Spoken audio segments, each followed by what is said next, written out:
Have you ever wondered what separates the golfer who gets really good, truly, genuinely good, from the one who stays where they are despite years of trying?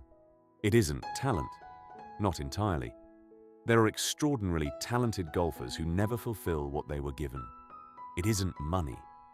Access to the best coaches and the finest equipment does not guarantee anything. It isn't even time. Hours on the practice ground mean very little without something else present underneath them. The secret ingredient, the thing that separates the golfer who breaks through from the one who never quite does, is three things working together. An absolute love of the game, an inner knowing that they can be very good, and an insatiable desire to find out just how good. Not stated as a goal, written on a piece of paper. Not a target set in a coaching session. Something deeper than that. Something that lives in the body and the bones and the quiet hours of the night. The love comes first. Without it, nothing else sustains. Then the quiet inner knowing, not arrogance, not bravado, just a private certainty that something real is here worth uncovering.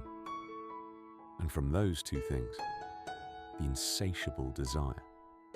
A pull so complete that the question of how good can I be never feels fully answered. And as a coach, I can tell within 5 minutes whether someone has it or not. Not from what they say exactly, from the quality of the wanting behind the words. In 30 years of coaching, I have met three kinds of golfer. And understanding which one you are is one of the most honest and liberating things you can do.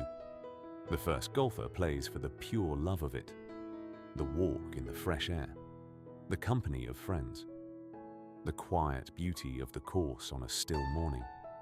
They are not chasing improvement with any great urgency. They are not lying awake wondering how good they could be. They are simply enjoying one of the great pleasures of life. And there is absolutely nothing wrong with that. In many ways, they are the freest golfer of all, playing entirely for the joy of it with no agenda attached. The second golfer likes the idea of being good. They want the outcome without quite having the fire for the journey. They come to a coach and say something like, "I'd just like to be a bit more consistent." It's a gentle, slightly apologetic want. And underneath it is often the unspoken hope that someone will hand them the answer without them having to truly commit to finding it. The desire is real, but it hasn't yet caught fire. And then there is the third golfer, the one who walks in. And before they have finished their first sentence, you already know. Because they don't need you to give them anything. They just need someone to help them get somewhere they have already decided they are going. The love of the game is already there. The inner knowing is already there. And the insatiable desire to find out how good they can be is already burning. Your job as their coach is simply to help them find out. I know what that burning feels like from the inside, because I lived it.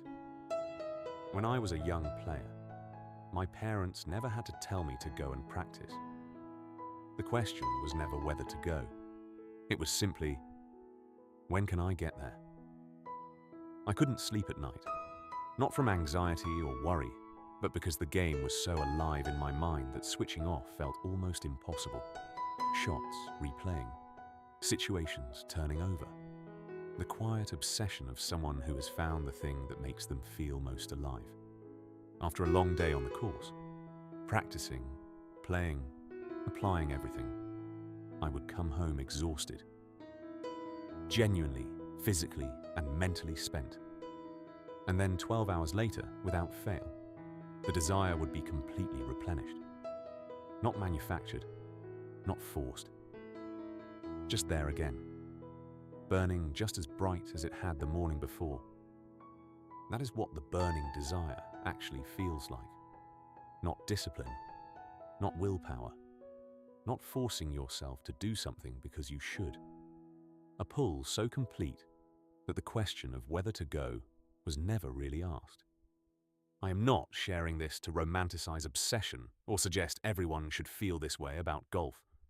Most people don't, Most people shouldn't. But for the person who recognizes something of themselves in those words, who knows exactly what that feeling is because they have felt it too, I want you to know something important. That feeling is not nothing.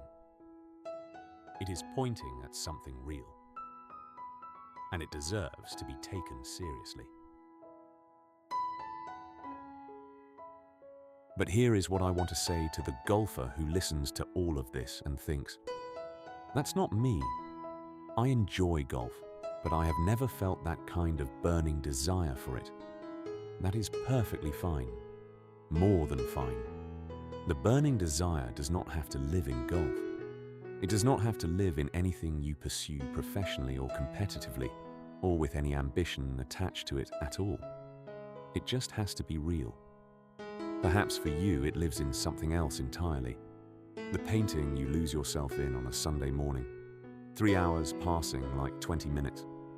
The world completely forgotten. The garden you tend with a devotion that nobody else quite understands, but which feels completely natural to you. The meals you cook for people you love, where the process itself, the choosing, the preparing, the creating, makes you feel more alive than almost anything else.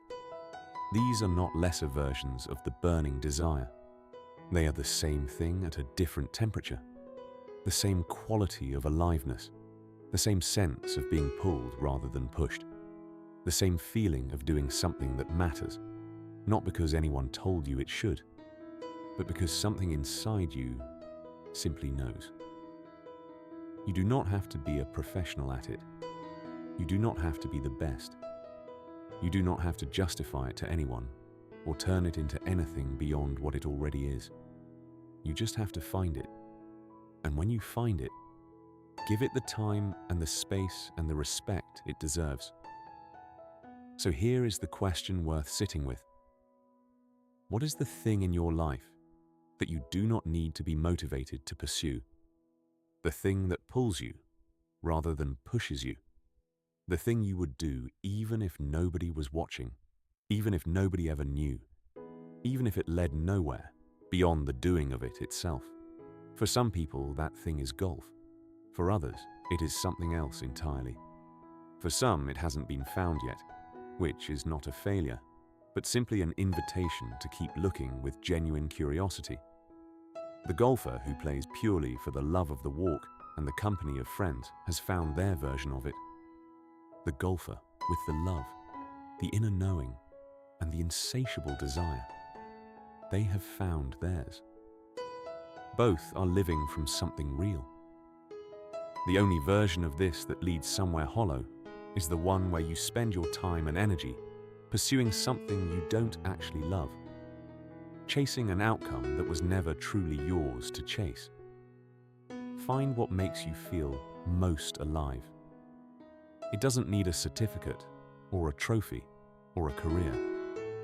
It just needs to be real.